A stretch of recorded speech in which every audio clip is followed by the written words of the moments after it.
સ્વામીજીની સફળ જીવનયાત્રા। સ્વામીજીનો જન્મ ચૈત્ર સુદ ત્રીજના દિવસે કે જે ગુજરાતી મહિનામાં પ્રભુ શ્રી રામ તેમજ હનુમાનજી જન્મ્યા છે તે મહિનામાં રઘુવંશ કુળમાં થયો અને નાનપણમાં માત્ર 6 વર્ષની ઉંમરે સ્વામીજી રોજની 100 માળા જાપ કરવા લાગ્યા। માતૃશ્રી લીલાવતીબેનની રોજની કૃષ્ણ ભક્તિ અને પિતાશ્રી રમેશચંદ્રની રામદેવપીરની ભક્તિના સંસ્કારની નાનપણમાં ખૂબ ઊંડી અસરો સ્વામીજીના જીવનમાં રહી છે।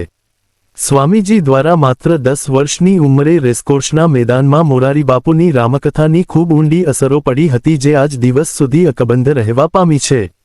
ધોરણ 7 સુધી પુરોહિત સાહેબની ભારતી વિદ્યાલય એટલે કે માં ભારતીના સંસ્કાર શાળા દ્વારા પણ મળ્યા।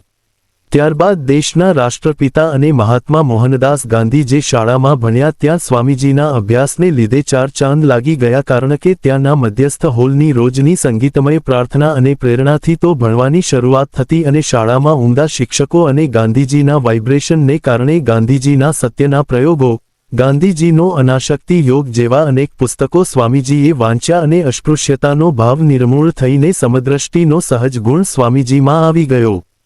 ત્યારબાદ સ્વામીજીનો અભ્યાસ સૌરાષ્ટ્ર હાઈસ્કૂલમાં ખૂબ હોશિયાર વિદ્યાર્થી કે નિતભાઈ બારોટ અને માનનીય શ્રી વિરાણી સાહેબ જેવા ઉમદા શિક્ષકની સાથે થઈને સ્વામીજી એકદમ ચાલાક અને નિડર બની ગયા।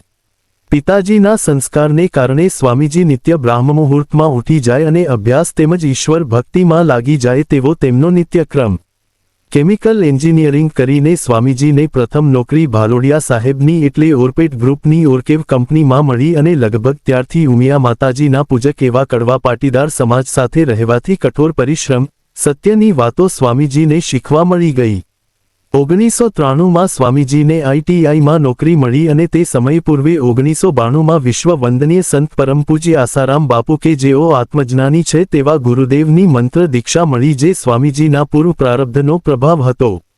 શાળા ગુરુ, શેરી ગુરુ, ગામ ગુરુ પછી સીધા સદગુરુ કે જેમના ચરણે અટલ બિહારી વાજપેયી, લાલકૃષ્ણ અડવાણી અને આજના વડાપ્રધાન શ્રી નરેન્દ્રભાઈ મોદી બેસીને સત્સંગ સાંભળતા હતા તેવા આખા વિશ્વના ગુરુ સ્વયં ગુરુદેવ તરીકે મળ્યા।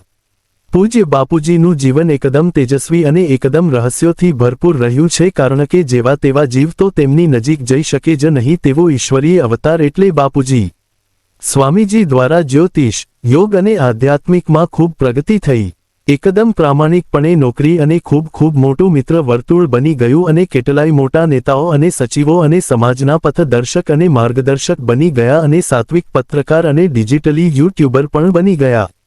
બહુનામ વધે અને કામ પણ સારા હોય ત્યારે નિંદકો અને મંથરાઓ પણ વધે અને વધે પરંતુ એ જ તો પ્રગતિની સાચી નિશાની ગણવામાં આવે છે કારણ કે ઉત્તરાના ગર્ભમાં પ્રભુ શ્રી કૃષ્ણએ જેમ અભિમન્યુની રક્ષા કરી હતી તે રીતે જીવનભર પ્રભુની રક્ષા સ્વામીજીને મળતી રહી છે।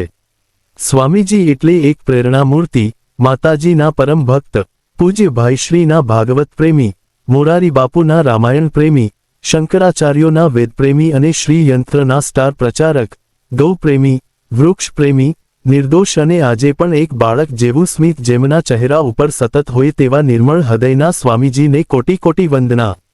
સર્વને હરિ ઓમ, સર્વના આત્મન, સ્વામી આનંદ દૌલત।